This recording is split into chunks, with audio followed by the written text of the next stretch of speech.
What? Are you sleeping? Seriously? Hello, welcome, or welcome back. It's good to have you back again.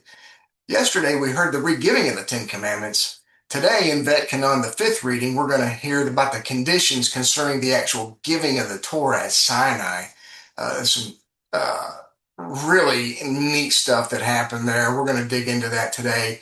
How did the Israelites manage to stay alive to hear God's voice? We're going to find out today. And it's here where we pick up in Vaetchanan, the fifth reading, which is Deuteronomy 5:19 through 6:3. Picking up in 5:19, God spoke these words to you, to your entire assembly at the mountain, out of the midst of the fire, the normal cloud, and the thick cloud. There again, we see the three veils. With a great voice, not pausing for breath as human beings must. Never again will God reveal himself publicly to this degree. Later, during my first 40 days on the mountain, he inscribed the Ten Commandments on two stone tablets and gave them to me. When you heard the voice issuing out of the midst of the darkness, while the mountain was burning with fire, you approached me, all the heads of your tribes and the elders, and you said, Behold, God our God has shown us his glory and his greatness, and we heard his voice issuing out of the midst of the fire. We have seen today that God can speak directly with human beings, and with his help, they can miraculously survive the intensity of this experience and continue to live. But we want to receive the Torah in the framework of our own natural existence. So now, why should we die? For this great fire will consume us if we continue to hear the voice of God, our God, anymore. Without him keeping us miraculously alive, we will die. For who is there of all flesh who has heard the voice of the living God speaking out in the midst of the fire as we have and remained alive? Rather, you should approach God by yourself, hear all that God our God will say, and you should speak to us all that God our God will speak to you, and we will study it and do it. Moses said, For my part, I was deeply disturbed over this attitude. Shouldn't you prefer to learn directly from God rather than from me? Um, and that's what I thought at first too. But and something interesting is going on here, and we find the details in the Babylonian Talmud in Shabbat 88a. I'm going to read this here and just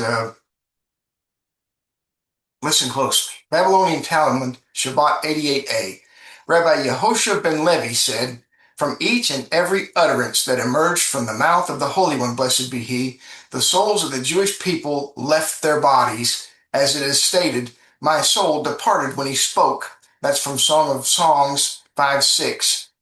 And since their souls left their bodies from the first utterance, how did they receive the second utterance? Rather, God rained dew upon them that in the future would revive the dead, and he revived them. As it is stated, you, God, poured down a bountiful rain when your inheritance was weary. You sustained it. That's from Psalm 68:10.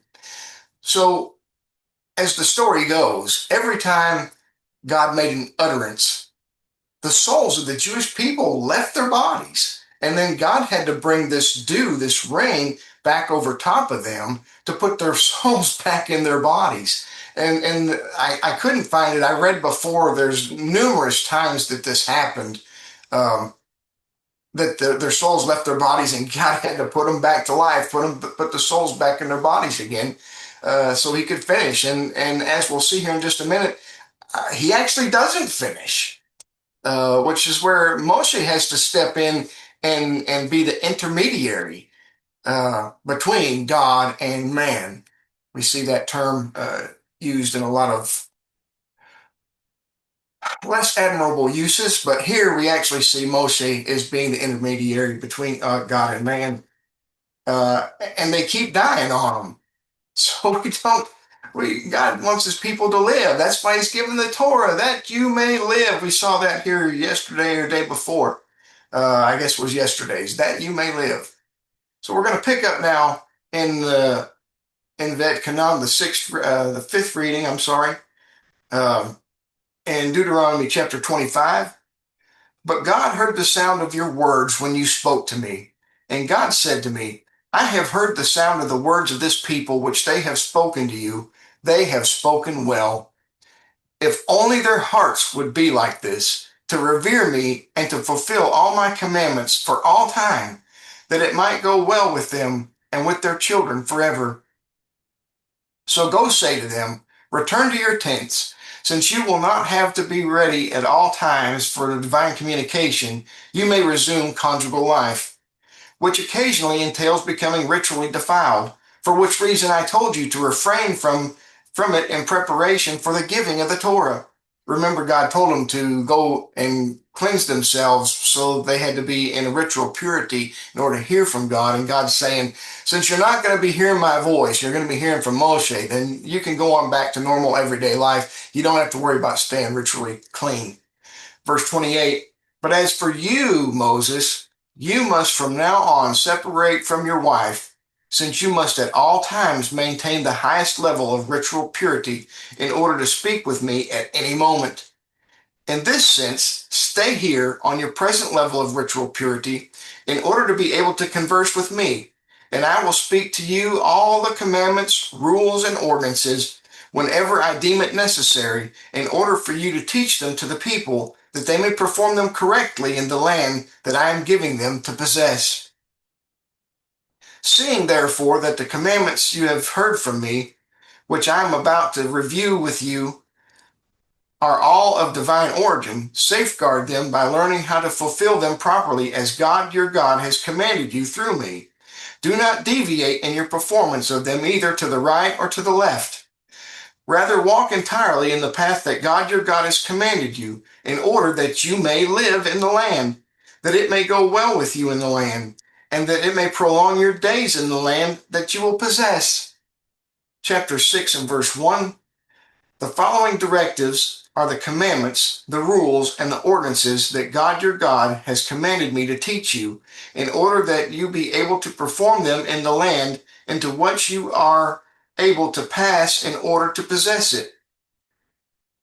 And in order that you respect God your God enough to keep all his rules and his commandments that I command you, your children, and your grandchildren all the days of your life, and in order that your days may be lengthened. So hearken, Israel, and safeguard these commandments by learning how to perform them properly, in order that it go well for you, and that you increase exceedingly, just as God, the God of your forefathers, spoke concerning you. You're going to a land flowing with milk and date and fig honey. A land flowing with milk and date and fig honey. So the importance here as we close out the fifth reading, every time God's voice uttered, the people had their soul just leapt out of their body. That's really something, but it was that special dew that God caused to rain upon the people that brought them back to life, and that happened numerous times, and that's all according to Babylonian Talmud and a few other sources as well. But we see here again the importance. It's not just that you know the commandments, but that you know how to complete them, that you know how to perform them, and that you do them. I like that in one of the other readings that we had, so that you learn them and do them. So it doesn't do you any good to know what you're supposed to do if you don't actually follow through and do it.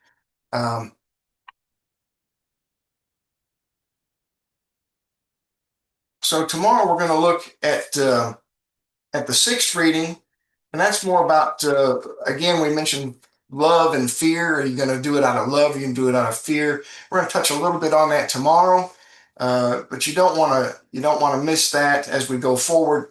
And like I always say, you know the thing. You know the thing. Be sure to like, share, and subscribe. And I hope you really liked it. And if you liked it, please share it with somebody that you think might find it interesting. And if you liked it well enough to share, please subscribe so that you don't miss another video.